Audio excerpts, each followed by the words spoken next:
It is Wednesday, the 15th day of January, 2025. And yes, I'm sorry, I've been exceedingly lax with this fucking shit. And again, I'm sorry. Honestly, look, life has gotten in the way of being a super part time podcaster. Mondays are the goal, and there's just been a lot of going on with Mondays. Work taking up too much time. I'm lazy, death, wrestling was on, blah, blah, blah. It's a veritable list of excuses. But we're back today, and of course, a ton of shit has happened since the last show, and I'm planning to complain about all of it. Wildfires, West Ham, the Patriots, snack foods, and more voicemails, and probably a bunch of other shit too that I have written down, but I'm just not sure if it's gonna work. Anyways, all of that and a whole lot more on episode number 172, I think, of Complaints and Observations. Still, a voyage into the mundane and an exercise in futility. Swimming in the absurd while drowning in unearned self-importance. Entirely unworthy of your time. It is the world's worst podcast. This is Complaints and Observations with Dave LaPointe.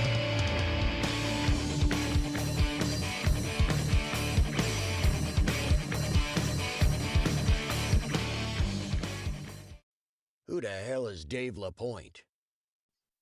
I think he's a bum. I think he's an absolute bum. What's up? Happy Wednesday, complainers. What's new, huh? Nothing? No surprise? I shouldn't say that. A lot of shit's new. But coming to you from the broadcast palace, it's a balmy 48 degrees in here. Waiting for the heat to do its thing. But it's Wednesday morning, recording on a morning, which is different for me. I kind of like it. I think I did some morning recording during the early days of this nonsense. But Christ, that was damn near 5 years ago. Time flies when you're doing nothing. But yeah, hey, listen, lots of shit has gone on. And first and foremost, I do want to publicly comment on the California wildfires because they're ghastly, for the lack of a better term. And I feel awful for everyone who has lost a home, a relative, a pet, anything. What I'm not going to do though is place blame because boy, that is a fucking shitty look, is it not? And unless they prove that someone was out there setting fires, which look, my assumption is the first one probably was natural, and some of the other ones may not have been. But until that's actually proven and not hearsay from Henry Winkler, um, you can't. I can't say that. You know what I mean? But just a fucking nasty thing, and the reaction to it has been equally as nasty, if you ask me. Every single goddamn thing these days is political. Everything. This country fucking stinks when it comes to politics. Stinks. And it is so fucking annoying. Like, why waste the energy complaining about a governor or complaining about the president or the president? Like, why waste the energy when there are acres and acres and acres burning, when there are people losing their homes? Not just, and here's the thing too, and it's a mistake that I made initially when thinking about LA County and all the towns there, that it is not just home for celebrities. It isn't. There are a lot of regular Jimmies and Joes that have lost their homes. And, that was their retirement in essence. Like as an example, I worked with a gentleman who now lives in Arizona, but he lived in LA County for damn near 40 years. And he sold his property for roughly $3 million. $3 million, his main home. It was just what do you call it? Like a name for a house, but 2 levels, decent sized house. Him and his wife raised their kids in this house. They lived there for 40 years. He bought it for about 26 grand back in the fucking 70s. Sold it for a cool $3 million, probably a little bit more than that. I don't know exactly, but 3 million is the number that he threw out. But I mean, that's the kind of shit that, look, LA County was going to get entirely gentrified, for the lack of a better term, at some point, but it was the slow build. This has just wiped all that shit away. And the worst part about it is now you're going to see the worst of humanity creeping up, popping up. They already have. You've already seen, apparently, I've seen a handful of videos and articles written about landlords jacking up rents in the area for short-term rentals, to try to take advantage of the fact that people need a place to live. So, like, capitalism, that's only fair. Okay, great. Please take a fucking long walk off a very, very short cliff. That didn't make any sense, did it?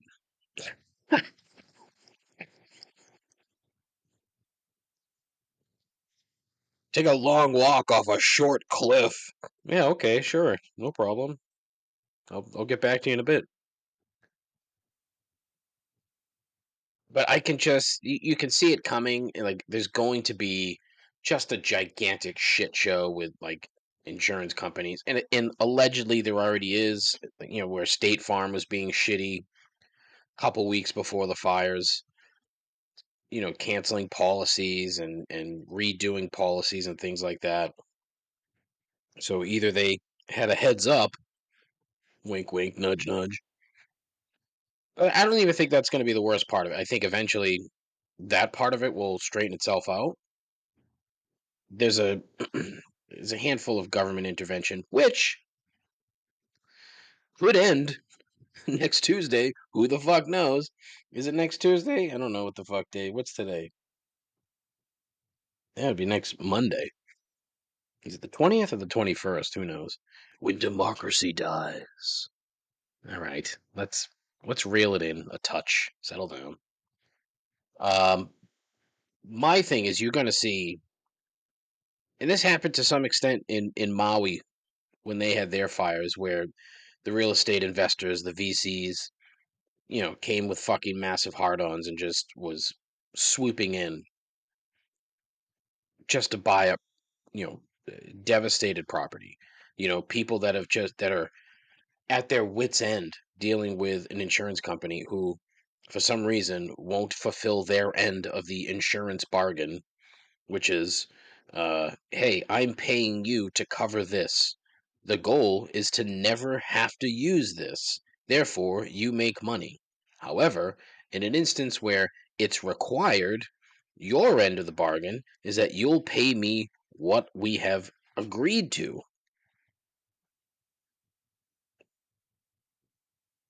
And I just see people getting frustrated with that shit and just taking money, like way below what would be value, right? Because at this point, your home has no more value. The lot that it sits on is what's valuable, and that still exists. And people that own their property still own the lot, in theory, in most cases. I don't think there are any trailer parks in LA County. There very well could be. I don't know. I haven't explored LA County that much. But it's interesting to me, and I could just see that coming. And you can see, these investors coming in, building homes, and making them all fucking Airbnb rentals. And the fucking stupid people who swoop in, rent them up, for a weekend, trash the place, leave. I don't know. It's a vicious cycle, and it's a stupid cycle that it's going to come.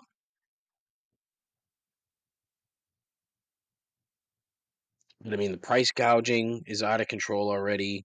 Like if you go on Zillow, you can see, hey, here's this rental in Anaheim that last week was $5,200 a month. Now it's $8,500 a month or whatever. You can see, like, they show the increase on Zillow. Do yourself a little bit of research. But it just fucking blows, and it sucks for everybody. It sucks for uh the people who don't have a home, which, look, the homeless is a whole separate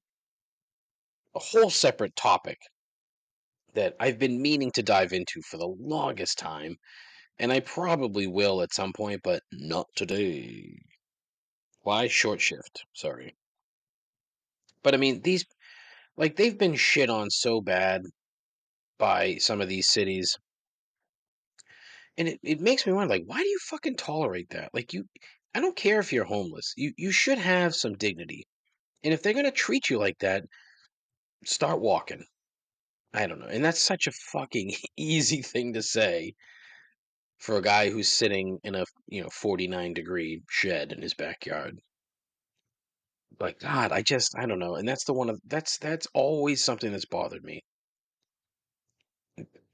And it just doesn't seem as if I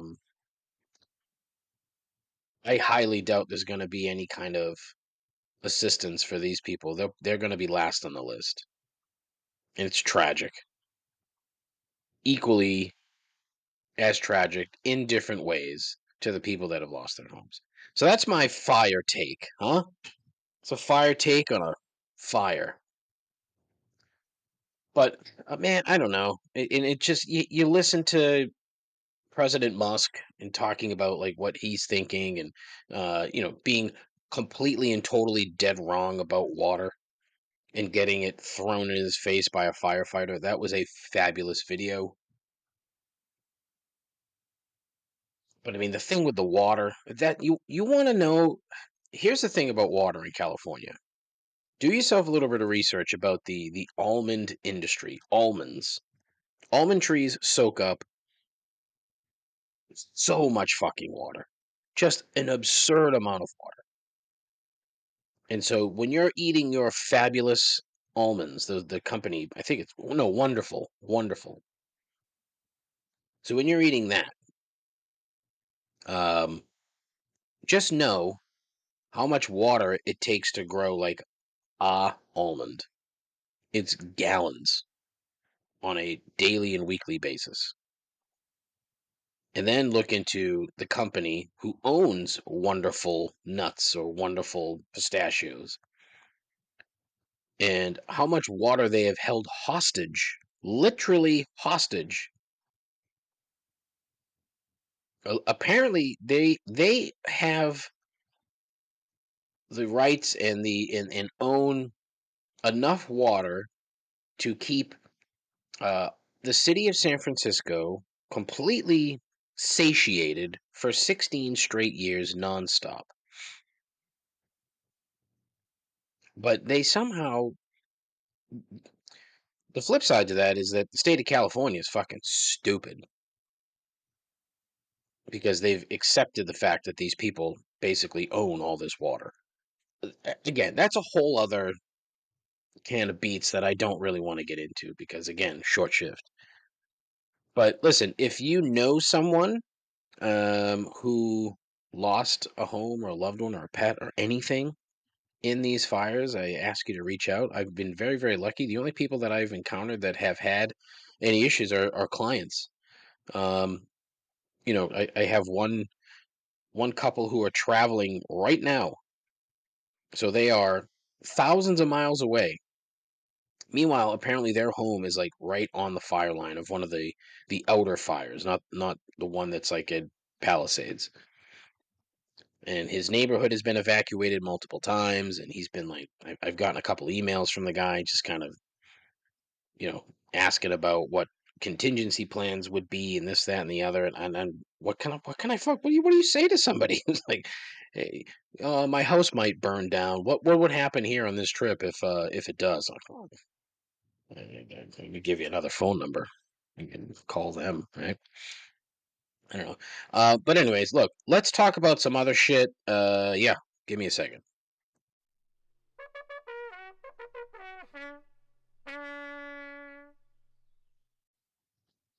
The mighty West Ham United. Let's talk briefly about them. They have a new manager. His name is Graham Potter. He's a 49-year-old Englishman. Wasn't a very good player, decent manager. However, he is much different than our previous manager, Julian Lopetegui, who was trash. Maybe not as a human, but, football-wise, trash. Anyways, so here's the problem, right? A lot of people are kind of on the fence about this guy, and I'm thinking to myself, all right, any sort of movement in the right direction is movement in the right direction for this club. However, as it stands, we are so unbelievably decimated by injury. It's gross. There is literally nobody that even resembles a striker that is on the first team. No, unless you count old ass Danny Ings that for some reason nobody likes, and I can't figure out why. I think he's fine. He's fine. He clearly loves being at West Ham, which is interesting because he has said multiple times that he does not want to leave. And I think part of it is that he's being paid barrels of money. That's neither here nor there. Point being, they have so much fucking work to do. The back line is still Swiss cheese. If they played yesterday, they played Fulham. They win 3-2, right? Two of those goals were being in the right place at the right time, taking advantage of mistakes by the other team, which is something that they haven't done in quite some time. So I'm very happy that they did that. Like, let the keeper fuck up and then take advantage of it. That's what you're supposed to do. That's what good teams do. You take advantage of the other team's mistakes. But the problem is, our fullbacks are just not good. Not good. There's, Max Kilman, pretty good. Everybody else, not good. Todibo, good player, can't stay healthy. So it is going to be interesting what the rest of this month brings. They have to make some moves, but they apparently have to raise funds, which is interesting because they've wasted so much money over the course of the last 2 years that now they're in a pickle, an absolute pickle, where they're gonna cry poor, even though they are far from it. They're going to cry poor. So they're going to start trying to unload players to, different parts of the planet, which will be very interesting. I do not see any of this going smoothly, for the lack of a better term. I had hoped that they'd get some business done halfway through the month, and I think they did by getting rid of the manager, who, by the way, was a head coach. Graham Potter. I know I said manager. He's not. He's technically the head coach, which drives me fucking bonkers. Like, that's not how it works in this sport. You can't have that.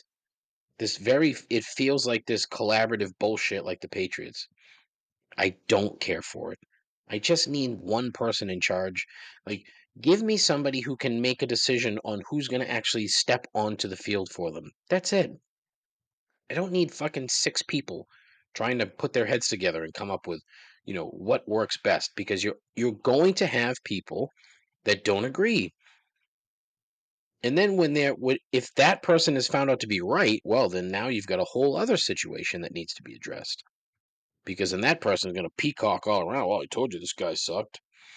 Yeah, whatever. Anyways, so there's 2 more weeks in the window. It'd be very interesting to see how it progresses. We need a striker. We need a center back. We probably need a box-to-box midfielder as well. Somebody who can actually move and run. Like Thomas Suchek, delightful player. probably a delightful human, seems that way, but he is moving in molasses. So you need somebody who can run. You need somebody who can play Potter's system. It'll be very, very interesting to see if he can find somebody.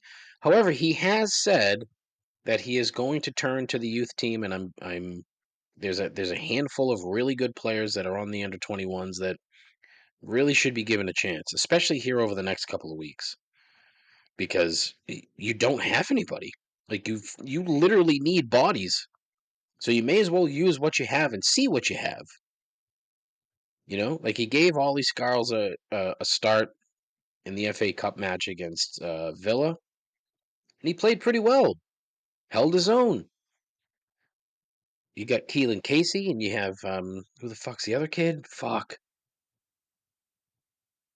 I mean, you have kids that you can call back, like Callum Marshall. You have George Earthy. You can bring all these kids back.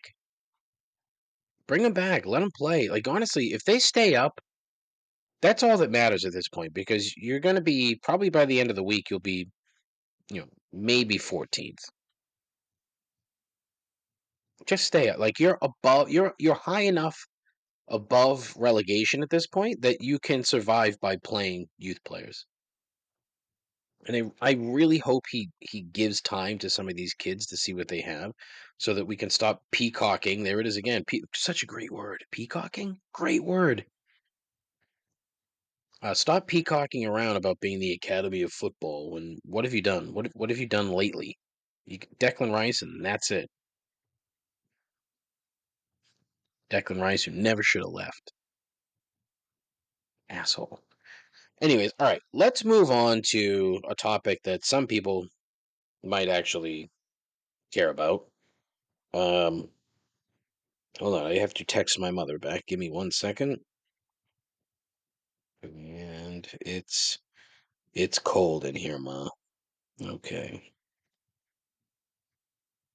Okay. All right, very good. The downside of morning recording, huh? You gotta communicate with your mother. No, that's not what I mean. It's just, you're in the middle of something. Let's talk about the Patriots. All right, so fired Gerard Mayo after that exhilarating win at home on the last day of the season. I'm going to start from the top. I'm going to start with the game, okay? They gave Joe Milton a chance. And this is the part that like really pisses me off, okay? The number of people angry that they won the game.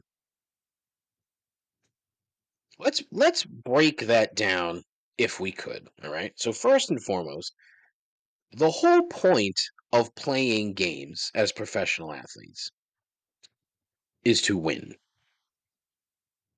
If you disagree with that, uh, then you're not an intelligent human being. These players, 53 guys, they do not give a solid fuck about draft picks for next season. They don't. And why should they? Why should they? It's not their job to draft. They're not in the draft room making decisions.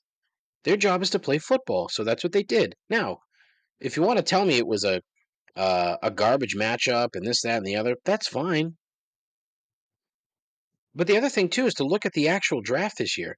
If you can sit here and tell me with 1000% certainty who is going to be the number one draft pick, I'm going to call you a liar to your face. Because you don't know. You have no fucking clue. You can tell me who the best player might be, and that's probably Travis Hunter. But I mean, he is not a lock to be the number one pick, and the reason is teams need quarterbacks. We, the New England Patriots, do not. It's the ultimate. It would have been the ultimate catbird seat.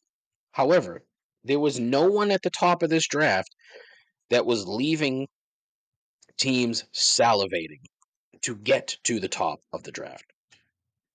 There isn't. So the supposed haul that you could get with the number one pick was not going to be as big as you may assume.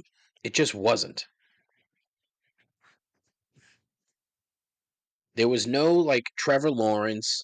There was no Caleb Williams. There was nothing. There's nobody at that level, right?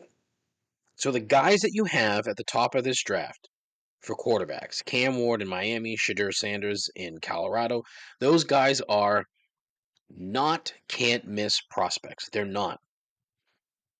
And so that's why you would have got some picks, sure. And guess what? You still can. Here's the beauty of it, right?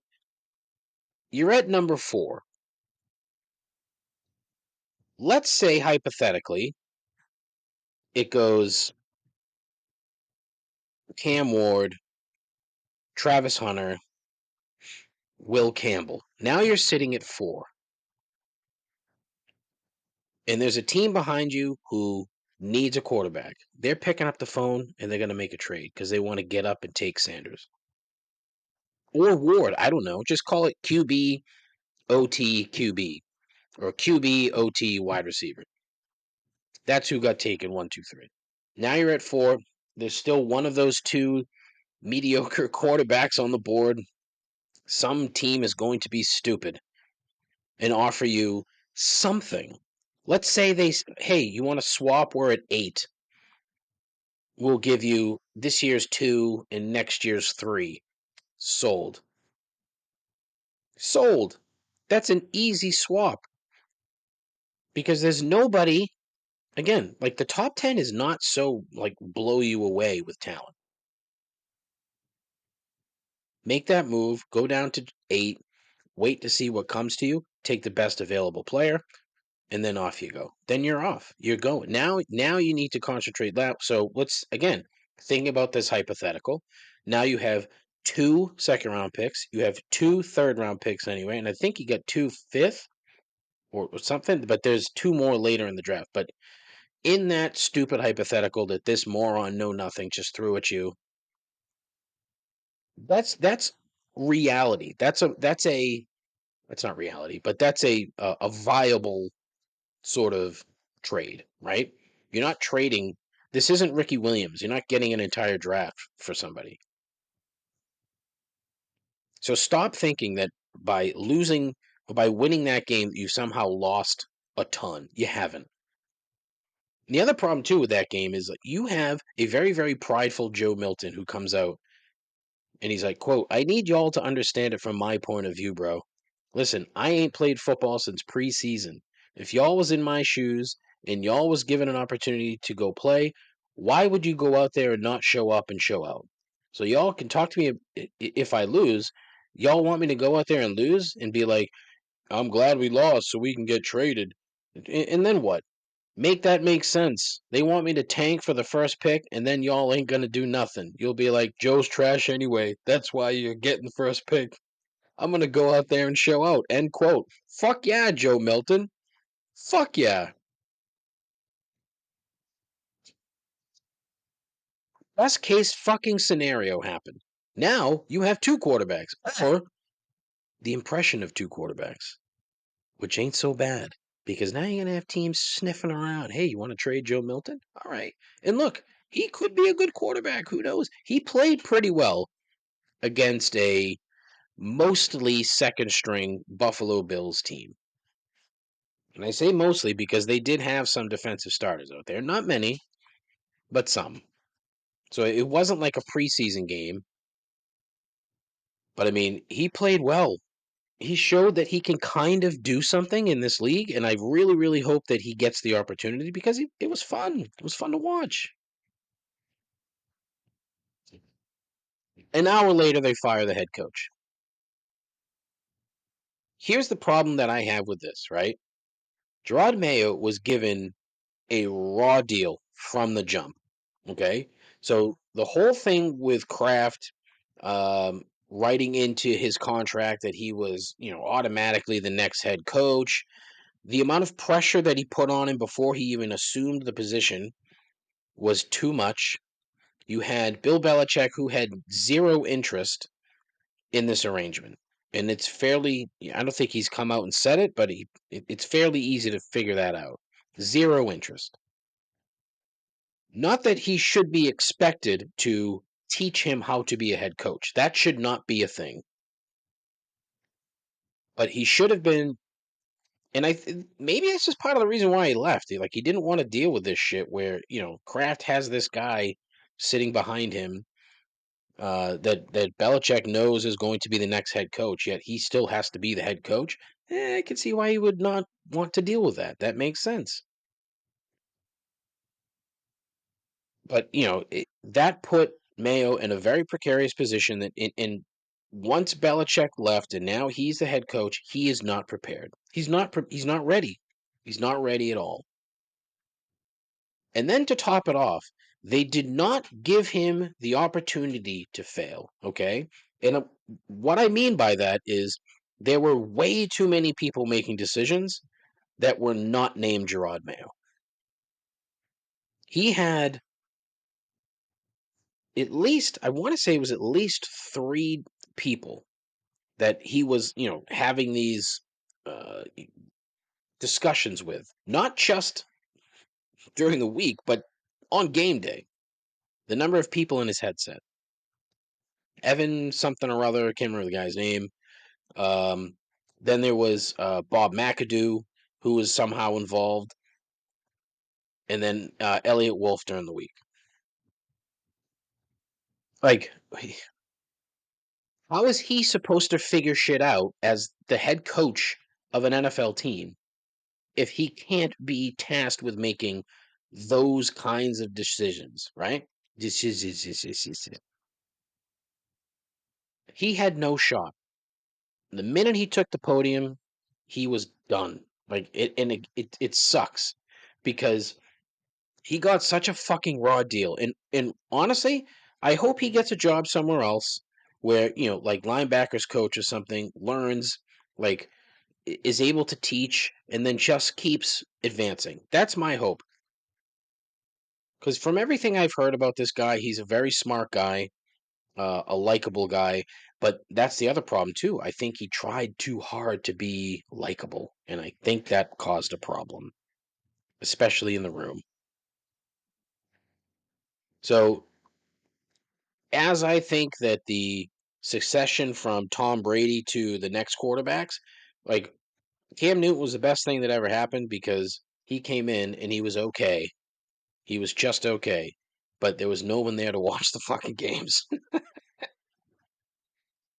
Mac Jones got porked, absolutely porked. So now he's out. Drake May's in.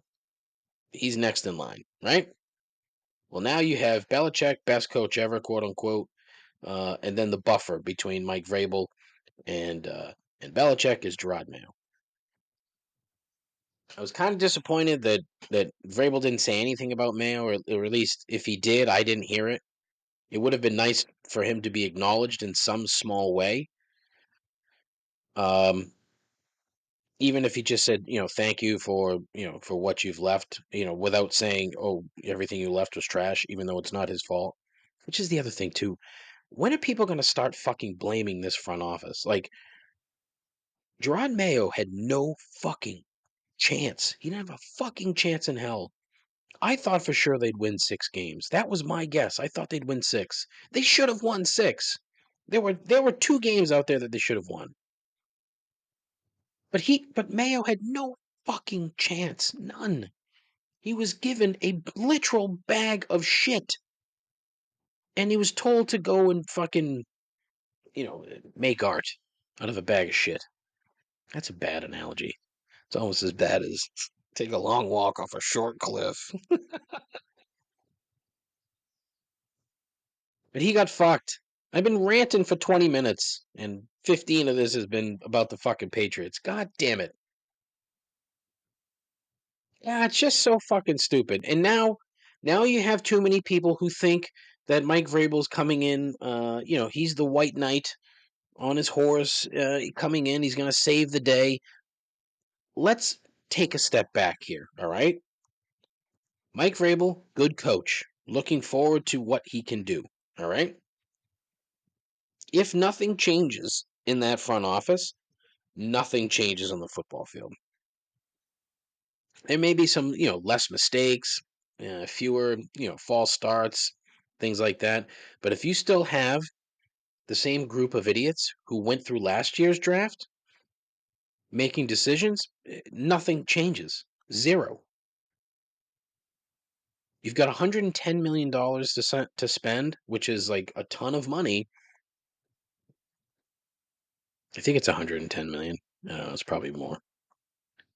They have a lot of cap space, right? I don't want these fucking people making decisions. I don't. I was happy when they hired Vrabel's buddy to be in the front office. Ryan Cowden, I think is his name. That was the guy that Vrabel worked closely with in Tennessee. He's the guy that he wanted to be the GM before the owner hired someone else.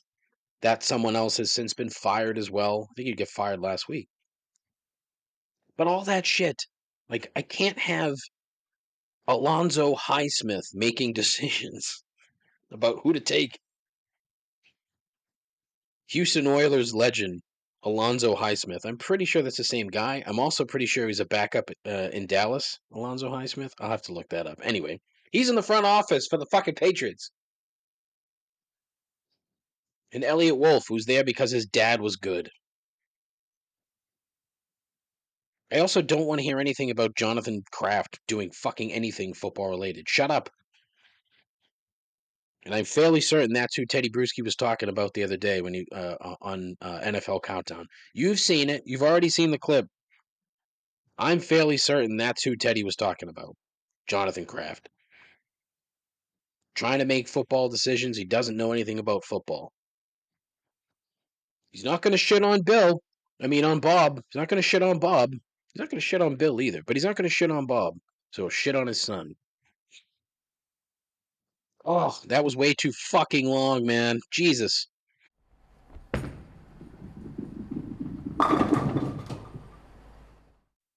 Now that I'm done with that, I'm thrilled to have a couple voicemails. Again, this is fun. I enjoy the voicemails. So you really need to be calling in if you haven't. Hold on. What's that number again? 617-804-1557.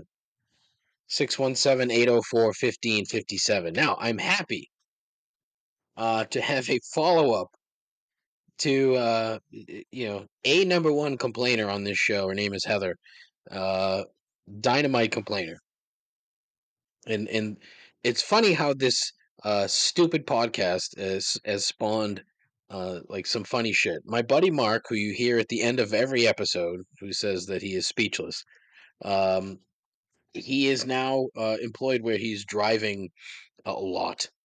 And he was driving out to Buffalo yesterday, and so he'd been listening to some past episodes, and he was quite taken apparently with Heather's voicemail. So I'm very excited to hear this follow up. I'm very excited to share, and then I'm also very excited to share Mark's reactions to these. So yeah, so here it comes. Here's another gem from our friend Heather. Hi, Dave. It's Heather. I'm calling for the follow-up that you requested. So a couple things.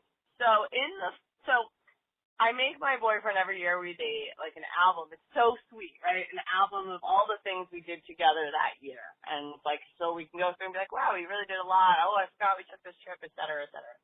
So I was asking him to send me photos, and he's like, yeah, just take it. Like not thinking of that he had this album probably. He's like, oh yeah, go send it to yourself, whatever. So when I click it on the iPhone, the album, like it had like favorites, and then it was under the regular photo albums, and then I saw it, and that's where it all started. The pictures were really just truly some like Instagram-y type hoes and OnlyFans type looking things. No videos, no porn stars. There were no exes, no girls sending him pictures, nothing like that. So we made it out alive in this relationship. We got through it. That album is now deleted. He now very much knows that is not okay. And I apologize for my comment saying that well, you must know because you're a man. And I think that stemmed because he tried to tell me that all guys do this. All guys look at photos of girls like this from these sites and blah, blah, blah. Yeah, but like, I agree that you don't save them, right? So, we got through it. Still a sore subject, so that's why I wanted to dish out my dirty laundry, as you would say, on air. But, we got through it. And, still the same therapist too, so that didn't get any better there.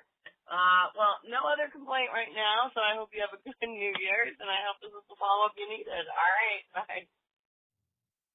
Thank you so much for the follow-up, Heather. That was as good as I assumed it was going to be. Let's dissect this then, okay? Because this hidden album thing, I find it fascinating, right? And I honestly don't remember if I said this before, but it's like, what's the point of a hidden album if you can find it and the title is Hidden Album? Anyways, I got a real kick out of where she's like, every year I make an album for my boyfriend. It's so sweet. It's great. Yeah, it's nice. Hey, I mean, it's you want to look back and see what you did. I like it. I just wonder, like, if she presents it in such a way that it's like, hey, uh, here's the album I made for you, and then his reaction is like, oh, great. No, I doubt that. I don't know. I have no clue. How the fuck would I know? Anyways, but I am still fascinated by this. All right, and but the other thing too, and then her boyfriend apparently says, after she apologizes for saying, you're a guy, you must know that, she apologized, but apparently her boyfriend tried to tell her, well, all guys look at photos of girls. Yeah, no shit, because we're guys. But you know what most of us don't do? We're not hiding photos. Why would you save an Instagram photo in an album called Hidden Albums?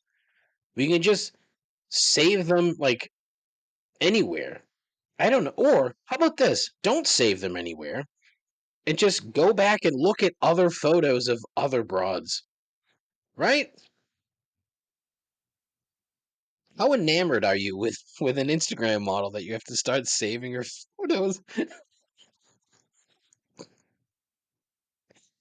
Oh, she's the best Instagram model ever. I need to save this in my album titled Hidden Photos. No one will ever find it.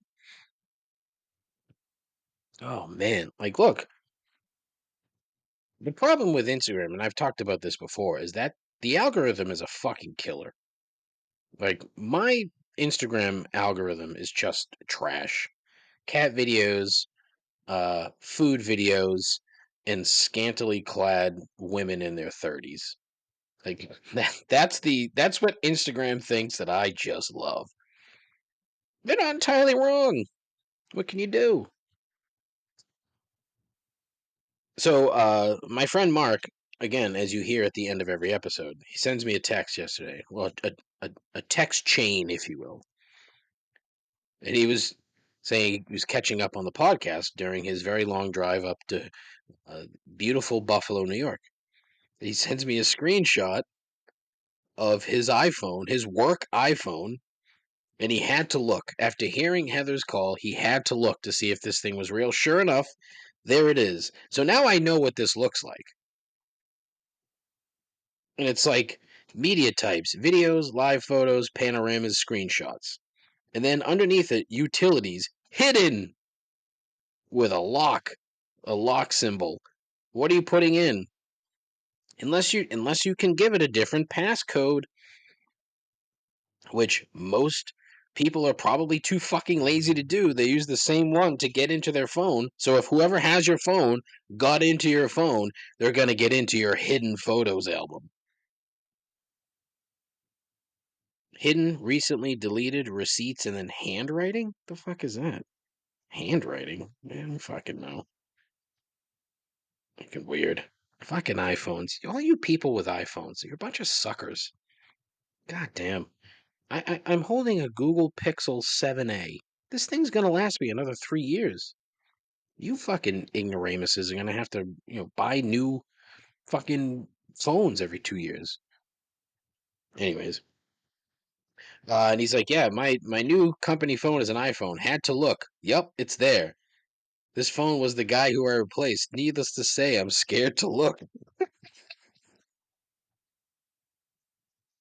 Oh, drama. Phone drama. This is something that I'm glad I'm too old to really give a fuck about, right? Oh, man. Anyways. Oh, that's so good. Heather, please keep coming. I hope you have like more general complaints about your boyfriend because now I'm a bit interested. I'm sure he's a wonderful guy. I also think he's kind of a doofus, but that's neither here nor there. That's an assumption that I shouldn't be making, right? Anywho. Dave, it's your friend Mike here. I don't even know where to start. But I appreciate your well wishes there. Long COVID's feeling better. To answer your question, wasn't able to use Peloton. It was terrible. Very testing times. But was listening to the newest episode and it kept blipping out, and I don't know if that was a quality thing or what, because it didn't look like it was an issue on my end. So I'm just calling to complain about that. I don't know if you know about that issue, but it kept stuttering more than you normally do in real life. So my question is, how does somebody who is going on a vacation to a tropical island have anything to complain about? That just really sticks out to me. I just came back from 2 weeks in LA with my in-laws. My wife called it a vacation. I called it a trip. I don't think it was much of a vacation. It was nice.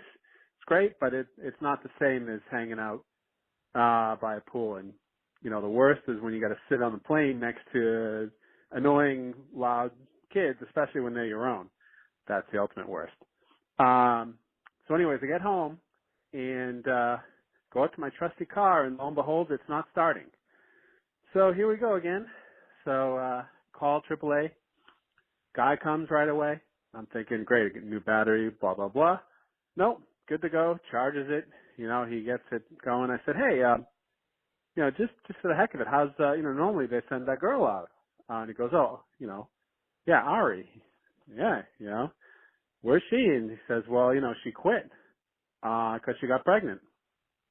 So I guess that's what you do when, you get pregnant in this deal. I don't know. But anyways, yeah, so I guess that's the end of that story. But the car's going, and I hope you're good. Hope you have a good new year.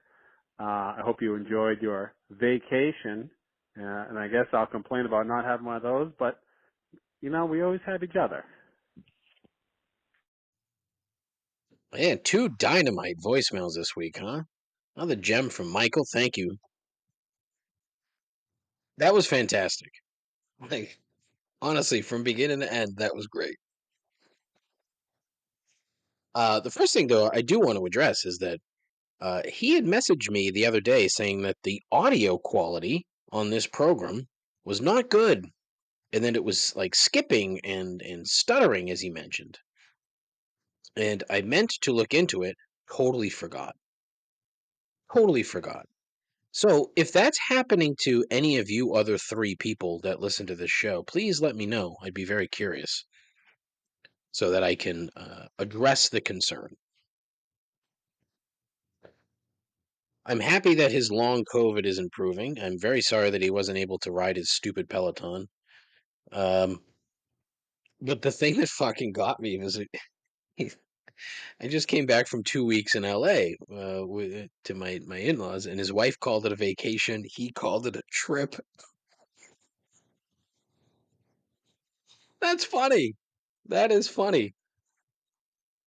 Mike has 3 children, and he never struck me as the type of person who would be able to tolerate 3 children. But, you know, you just never know, right? He's managed to tolerate this clown car of his, and I guess it's still going. However, the AAA driver, like, He's striking up a conversation with this different AAA driver, saying, "Hey, they usually send a girl. What happened to her? Like, what kind of?" The driver's probably like, "Who is this fucking creep?" Yeah, she's pregnant, so she quit. Oh man, oh that is something. There was a lot of good stuff there. I enjoyed it. I hope you people enjoyed it. But that was great. Listen, if you haven't called in a while, I welcome calls. In fact, I love them. 617-804-1557. Call in. It's just a Google voice line. It's literally just for voicemails. That's it. I'm not going to pick up the phone and fucking talk to you. What kind of sociopath does that? Oh, so good. That was great. I called it a trip. That was awesome.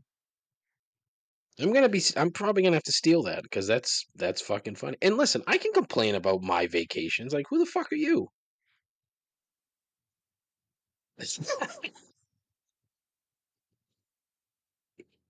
The whole basis of this program is being just a whiny, middle-aged suburban white guy. That's the entire ethos of the program.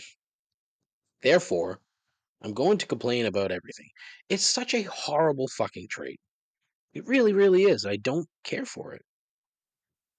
But it has managed to get me to talk into a microphone for damn near 5 years now. Well, not really, but off and on for 5 years. Anywho, moving on.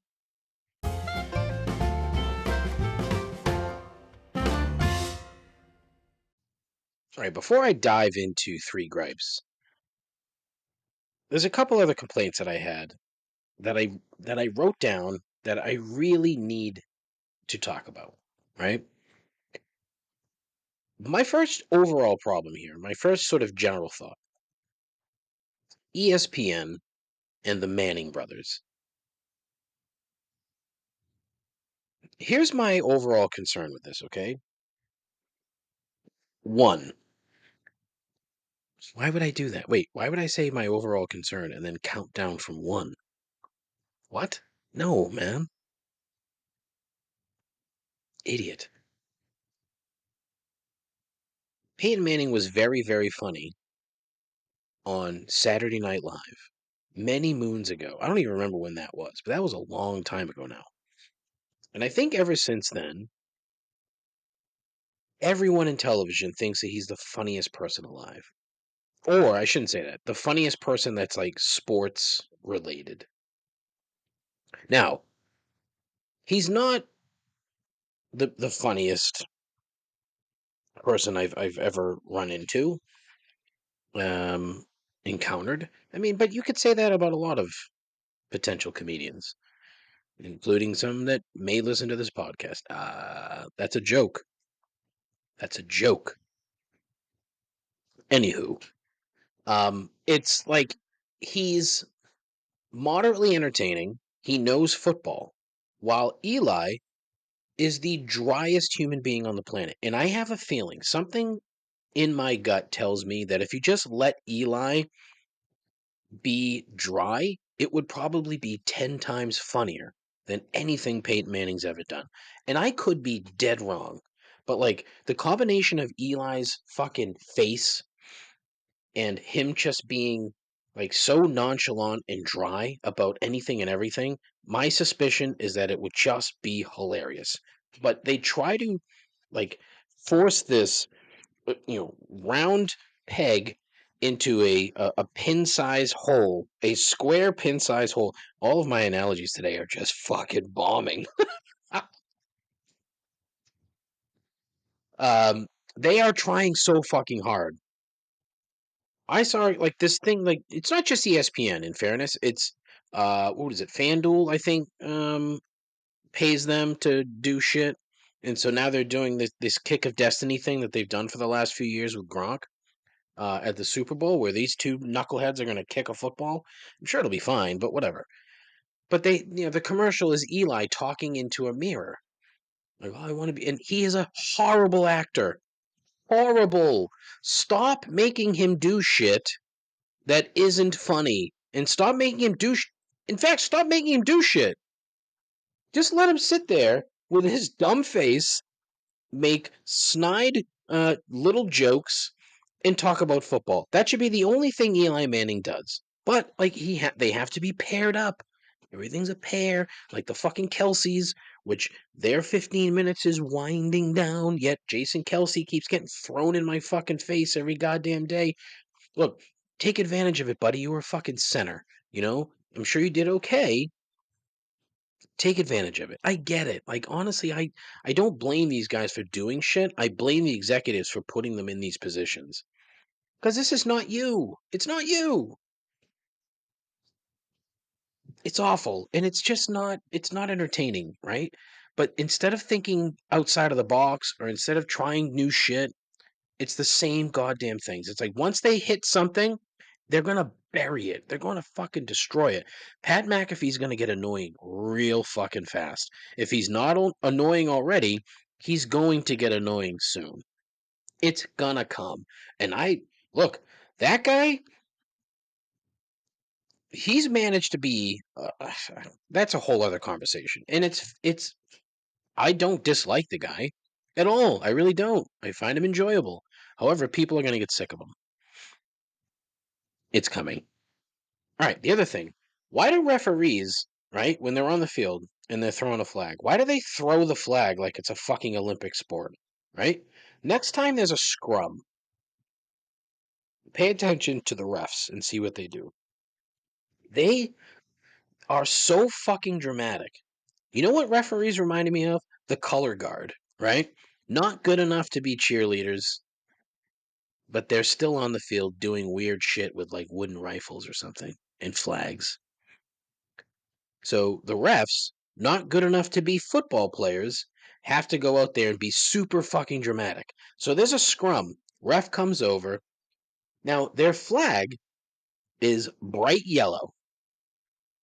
Can't miss it. And it's there for a reason. And there's also a reason why you don't see team colors that are similar to the color of a flag. Right? But instead of just taking it out and throwing it on the ground nonchalantly, they take the flag and fucking throw it up in the air as high as they can and leave their arm up there. Like, whee!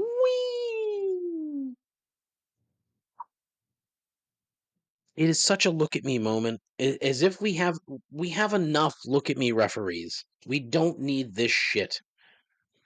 And it's usually from like the side judge or the umpire.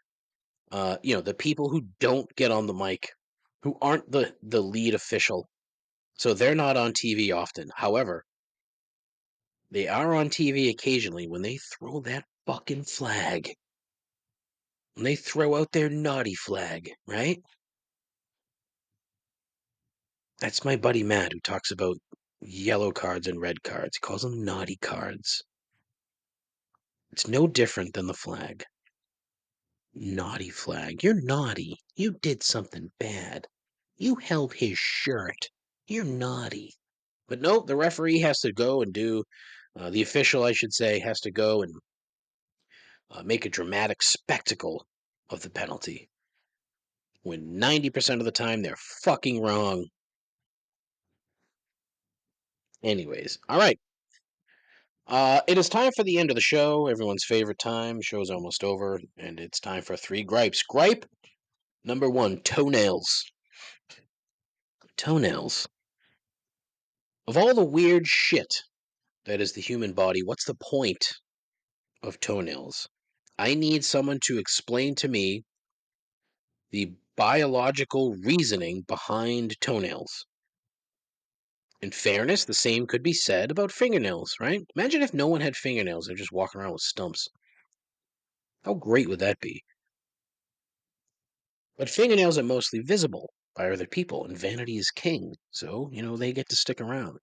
Toenails, not needed. Your toes literally should be little stumps, and, inside of your socks, and nothing more.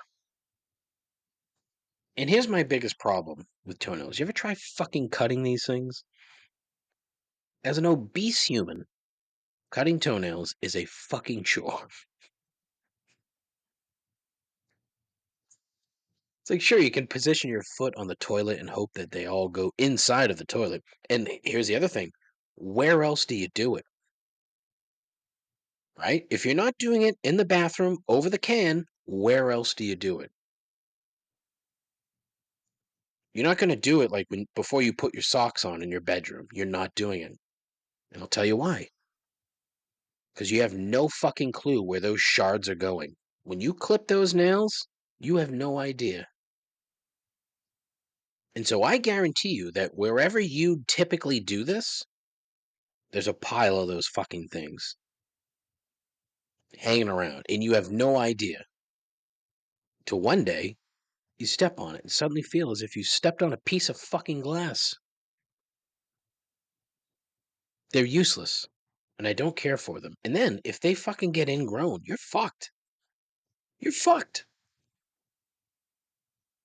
Knock on wood, never had that problem, but I've known people with ingrown toenail issues, constant ingrown toenail issues. Dearly departed friend Rick had ingrown toenail problems. It was just one of many, poor guy. But listen, if you're not positioning your foot over the toilet, where else are you cutting your toenails? 617-804-1557. What are you doing? What is your secret? Tell me. Gripe number 2, the TikTok ban. Why? Why? And I keep hearing shit about the Chinese. Chinese kids are national security, blah, blah, blah. The Chinese. Everyone is so fucking afraid of China. You know what? You know what China loves? Money. You know what the United States loves? Money. You guys are best fucking friends. Quit trying to deny. It's that old high school relationship where, the guy and the girl constantly bickered, but you knew deep down that eventually they were going to get married, have 3 children, and live in a fucking trailer park. That's the US and China. You need each other. You do not exist without the other. That's absolute fact. The Chinese economy is garbage without the United States. The US economy is garbage without China. Yet you're gonna play this stupid fucking game. And you know what the funniest fucking part of this is, right? So they announced the date. Oh, we're shutting down. We're shutting things down. We're gonna ban it January 19th. The ban. The number of people that have downloaded another Chinese app called Red Note in the course of the last 2 days, which is being billed as a reasonable facsimile of TikTok. They're all leaving one and going to another Chinese app. They're not out there trying to ban every Chinese app. They're not. But they're going to try to ban the biggest one. Want to know why? Because that's the one that makes everyone all fucking afraid. You want to fucking rile up the boomers and the old people? Tell them that the Chinese have an app that the kids are using. Holy shit. Holy shit. The flip side of this, right? You're gonna tell me that the Chinese can't know what I'm doing, what I'm watching, what I'm into. Can't have the Chinese knowing that I like cat videos, food videos, and middle-aged women in bikinis. Like the Chinese can't know any of that shit, right? But Mark fucking Zuckerberg can. Oh, he's okay. He's cool. The motherfucker that lives in a bunker in Hawaii, who fears the end of the world, who started his fortune like the rest of these fucking shitty oligarchs by ripping someone off or having it handed down to them. And that his original idea wasn't even his idea. He stole it from somebody else. And said idea was based solely on to rank how hot the girls at Harvard were in the early aughts. Hint, most of them weren't. It's cool for him to know, right? It's fine. But the Chinese? No, not the Chinese. Explain the fucking difference. And if you give me a national security excuse, you're a fucking rube. You're exactly what they want. They want you to be afraid of fucking everything, including the Chinese, where you talk on your Chinese phone, on your Chinese app, on your Chinese television, in your fucking Chinese laptop. Fuck you. Wow, that was a lot of cursing in that one. Grape number 3, obits and or eulogies. Oof. A lot of death recently. Shout out to the dearly departed. But look, if you ain't got nothing, yikes. Like, either one is the final remembrance of your life. And so chances are most people aren't going to get like a recognized eulogy. You might get people saying a few words, which is always good. And how about that term? Say a few words. You're going to say more than a few words, all right? Let's be real. Like, think about it. Most human beings, when they pass away, aren't going to be eulogized. It's going to be a few words. It's going to be a creepy priest or pastor or whatever saying something in a room of a business or at a church that doesn't have to pay taxes. Jimmy Carter had a eulogy, multiple eulogies. One of them was from a guy who's been dead for over a decade. Go figure. Kind of tells you how impressive Jimmy Carter was, that he can get a eulogy from the dead. But next to the eulogy, the obit is troublesome too, right? If you've just floated through life, worked a 9 to 5, never spawned children, what's there to talk about? Him. It's a fair question, David. You know, what's he going to say? Survived by no one, worked hard for a company that ultimately laid him off after 40 years and succumbed to cancer while lying in a ratty nursing home all by himself, surrounded by nurses who didn't speak English. Riveting. Truth and obits. Ah. Oh, that's a great bit.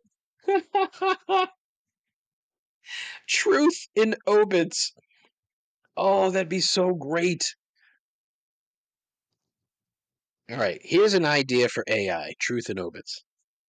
They come to know you so well. Like, if you fucking sit there and play with AI so much that it comes to really know who you are, that gets to write your fucking obituary. Oh,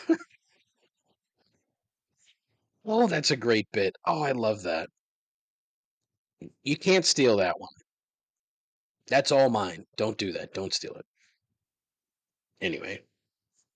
So, but let's say you have, you know, uh, descendants, or you did something, nothing that's like huge, right? You're just like a good human. You contributed to society in some way, but if whoever is in charge of that for you, and ultimately it's someone who's not a gifted writer,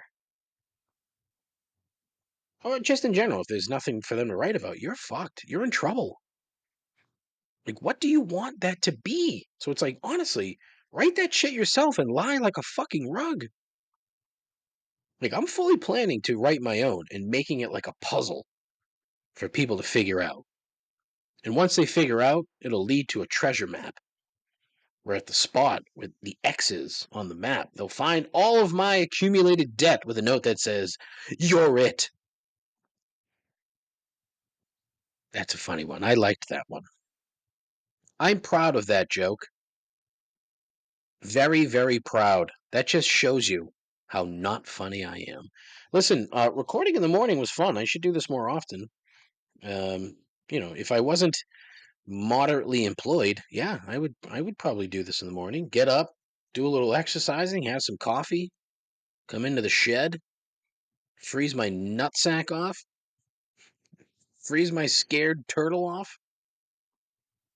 Fucking hell. Yeah, but we'll get this up. This will be a nice little midweek treat for all three of you to listen to. Thanks for being a part of it. Please go to my Instagram page at ComplaintsPod. I am also on Threads. I am also on Twitter. I am on Facebook, but fuck Facebook. Hold on. Fuck Facebook. Where else am I? That's it. I don't have time for anything else. I barely have time for this as I'm like gasping for air and burping into the microphone. But listen, I want you to tell your friends, and I know I say this repeatedly, but tell your friends about the show. Sometimes it's not funny. Like that last joke, funny. Truth and obits, funny. Those two things, not bad. Not bad at all. But, join in, call in 617-804-1557. Call the show, leave a voicemail, complain about anything. Complain about iPhones and their stupid titles for hidden photos. Complain about your significant other who just keeps digging a hole a little bit deeper. Complain about anything. It's fun. But listen, as always, thank you so very much to anybody that does listen to this nonsense. It's very much appreciated. I thoroughly enjoy yapping into a microphone. I'll continue to do this on a moderately regular basis. Just who the fuck knows when I'm gonna actually get around to it? Am I gonna do it on Monday? Don't know. We'll see, right? uh, um, but listen, take care of yourselves, take care of each other. Godspeed. Ta ta.